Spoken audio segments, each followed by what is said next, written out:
Hello, hello, my love. I hope this finds you doing so well, my beauties.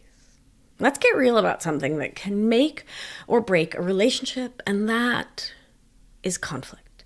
If you're in a relationship where every disagreement turns into an exhausting emotional marathon, if you keep cycling through the same arguments with different words, if you walk away from fights feeling worse, not better, my tender love, you're not alone. If you're in a relationship where fights aren't just exhausting when they happen, but they are constant, where the same wounds kept getting ripped open, dehiscing is the medical term for that. It's not a great word. Where conflict feels like a cycle that just never ends, where you've tried everything and nothing shifts, it's time to take a breath and really look at what might be happening. Because fighting can be repaired, patterns can change, but only if both people are willing to do something different. And that something different often involves some pretty deep work. So, some people fight about big things, money, values, trust.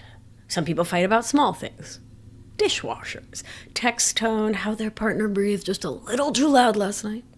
Some people don't fight at all. They just stew in silent resentment, wondering why their partner can't read their minds and give them what they want. And, because note of hope, I will also add that some people don't fight because they don't have anything to fight about. They're both deep in their regulation and grounding, and they're living interdependently and pretty much see life eye to eye. And what conflict arises, they chat it out, bending with ease to meet the other person while never self-abandoning, and it never rises to the level of conflict. So, as we go into talking all about what's wrong, I do want you to know that that also exists. Meanwhile, no matter what you and your person are fighting about, the pattern generally doesn't change. Something happens. Tension builds, fight happens, and by the end, instead of feeling closer, you feel exhausted, stuck, and sometimes even more disconnected than before. So what's happening with this kind of conflict? Why does your nervous system react so strongly to something as normal as disagreement? And more importantly, how do you stop feeling like every fight is either a battle or a slow moving disaster? Because here's the thing, my love. Conflict isn't just about communication. It's about your nervous system.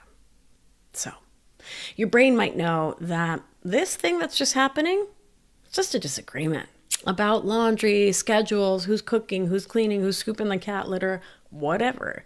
Your brain might know that your partner isn't actually abandoning you just because they don't agree.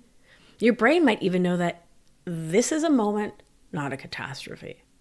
But your nervous system, it's already on high alert.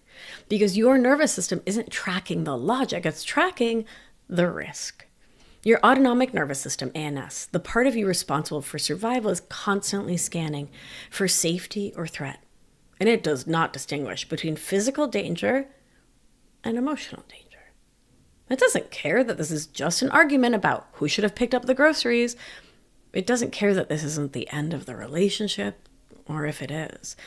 It only cares about what conflict has meant for you in the past.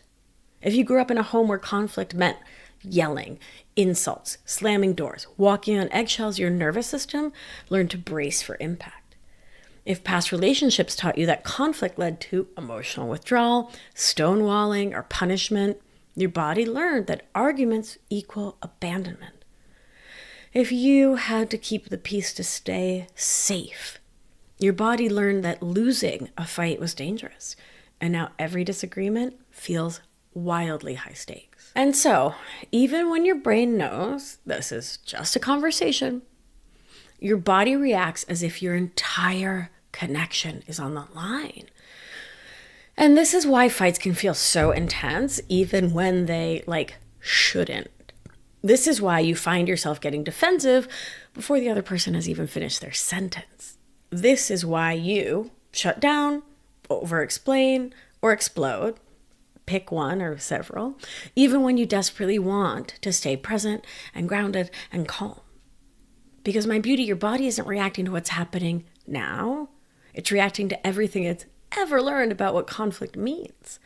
And this is why your partner can say literally one wrong word and it feels like an emotional gut punch.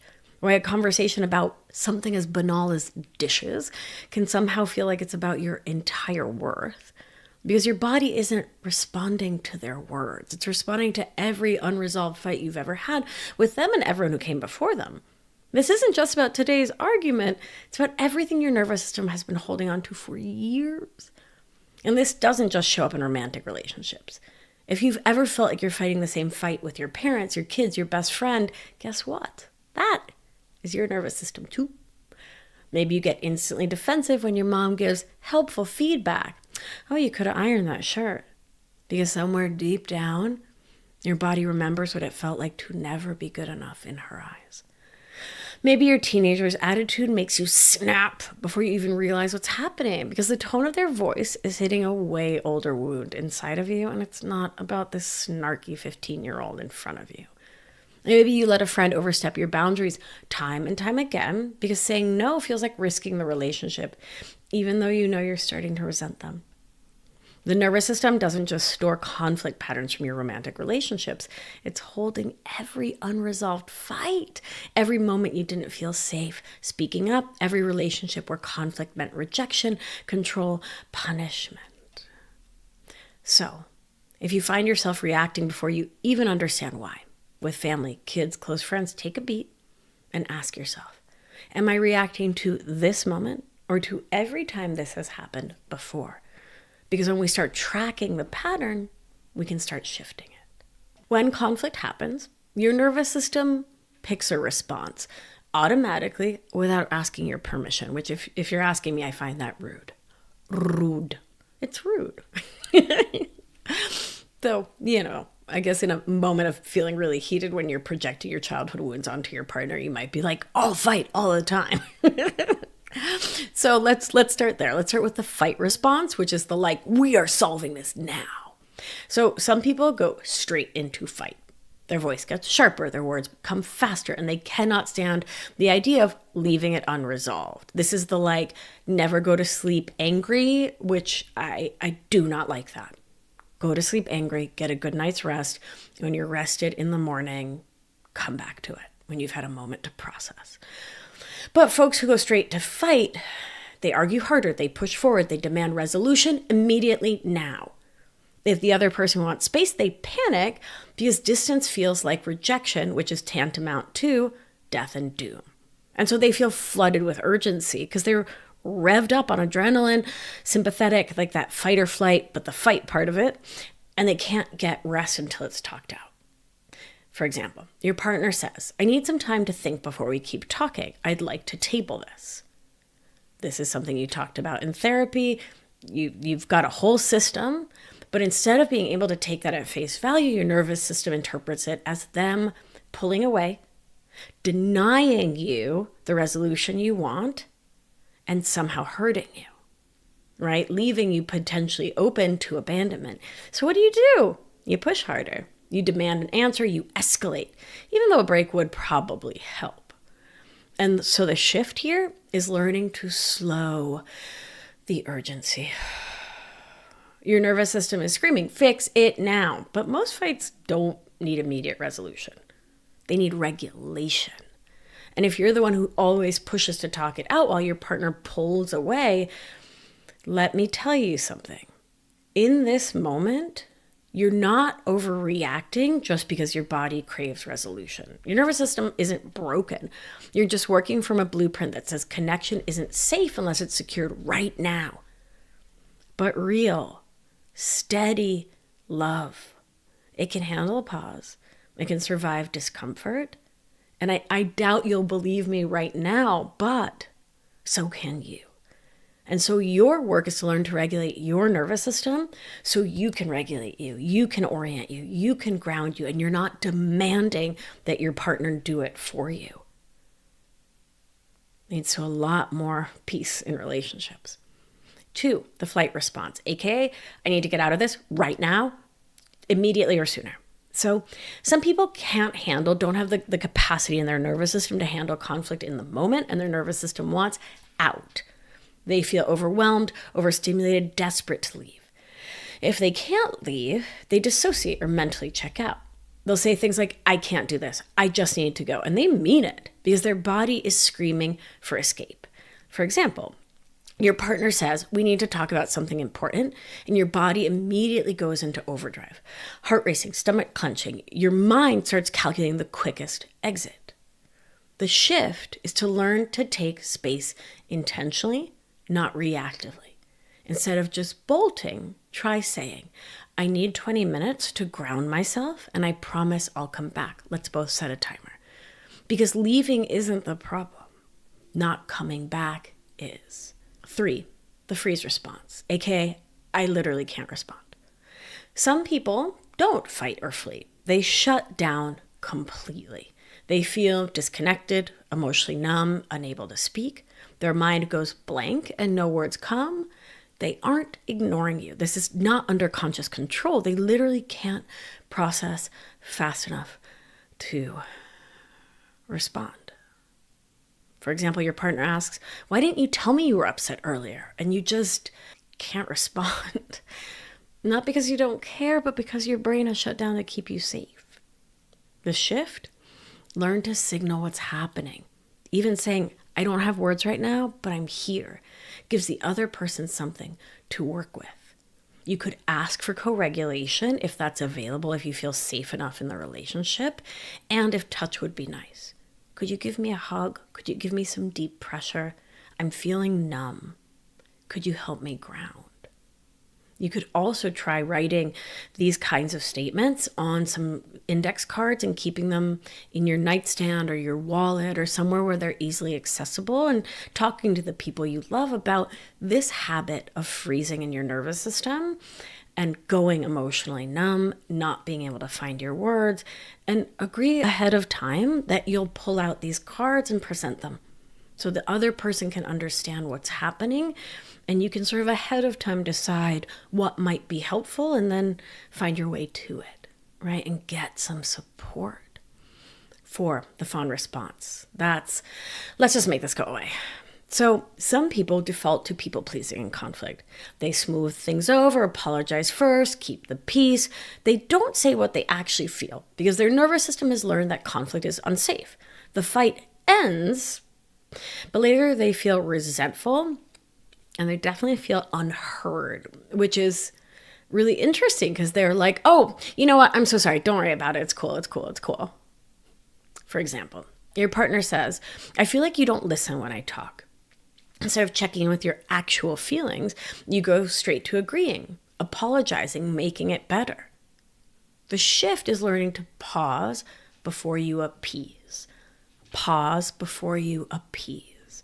If your instinct is to say, you're right, I'm sorry, take a breath and ask, do I actually mean that?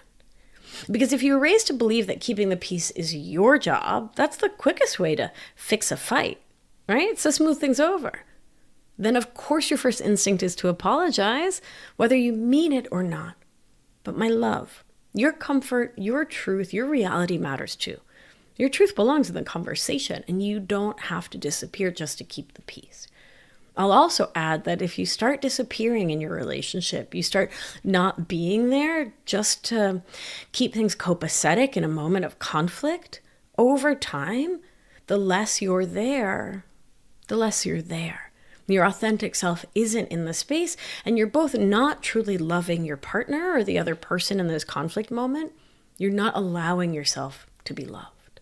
So, if your relationship is a constant cycle of fights with no repair, my love, it's time to bring in outside voices. Talk to your friends. Talk to someone who knows you and won't just tell you what you want to hear. Because listen, my love, some fights can be worked through, and some fights are telling you something deeper. If you're doing your best to regulate, to communicate, to change the pattern, if you're really liking the way you're showing up, right? If at the end of a conversation or a conflict, you're like, wow, look at me. Like I really showed up as the grown-up I want to be in conversation. And you're like impressed with yourself, but nothing is actually shifting. Whew, that's data. If you leave every argument feeling, hollow, if you're constantly wondering, is it me? Am I the problem? Pause, take a breath. Because my love, if every fight leaves you feeling like you are the issue, if you're walking away thinking, maybe I'm just bad at relationships, that's not just conflict. That's a pattern. And like we've been talking about, patterns aren't just about you, they're about the dynamic you're in. The way conflict unfolds is a co-creation. As an Argentine, I do officially get to say it takes two to tango. And while you can work on your part, you cannot fix a fight that only one person is willing to change. If you're doing the work and they're staying the same, that's not a communication issue. That's an imbalance in nervous system capacity for sure, and in effort. And no amount of nervous system regulation can fix a fight that only one person is trying to resolve. A relationship takes two nervous systems willing to engage differently. If your partner in conflict isn't ready, willing, or able to show up differently when life gets lifey and things get tough, then my love, you might not be able to right this ship alone. Because if you're waiting for them to just magically understand how to navigate conflict better without actually doing any work on it, without talking about it, without unpacking their own nervous system patterns, without meeting you in the middle, then you're waiting for a version of them that doesn't exist yet. And my love, how much longer do you want to wait? Not to be like YOLO, but kinda. And by the way, this is next week's topic, episode 323, Relationship Magical Realism. So pause, you can leave me talking, but make sure that you've subscribed to the show, that you're following the show, that you followed me on social media. It's my whole long name, Beatriz, Beatriz, Victoria Albina, NP, so that you don't miss an episode, because we're going deep on relationships, and this work matters. And if you want to go deeper into learning how to navigate conflict differently, go back to episode 162 on Clean Fight Club rules with my wife, Billy Albina, because we covered exactly how we fight in a way that keeps connection intact. My love, this work matters, because love isn't the absence of conflict. Love is learning how to stay connected through it. This isn't about winning fights. It's not about who's right and who's wrong, because who cares? It's about learning how to navigate conflict in a way that doesn't cost you your relationship, your self-respect, your nervous system health. When fights become about winning, you both lose. And if you've ever won an argument only to realize later that your victory prize is a tense silent dinner and sleeping with your backs turned, that's not the kind of win anybody wants. But when fights become about understanding, repair, and building trust, that's when something actually shifts. So do this work to recognize the patterns. Bring in other voices to hear you and help you hear yourself. And as you start to realize what your nervous system tends to do in conflict, see if it's safe enough to share that with the person you have conflict with the most. See if there could be a conversation about the patterns both of your nervous systems tend to go to, so that you can co-regulate, support yourself and one another. My tenderest ravioli. Real intimacy is about safety. And when you learn to regulate through conflict, love stops being something you have to fight for and starts being something you can trust. Thank you for joining me, my beauty. I hope this is supportive. Let's do what we do. Gentle hand on your heart should you feel so moved. And remember, you are safe, you are held, you are loved. And when one of us heals, we help heal the world. Be well, my beauty. Mwah. I'll talk to you soon. Ciao, ciao.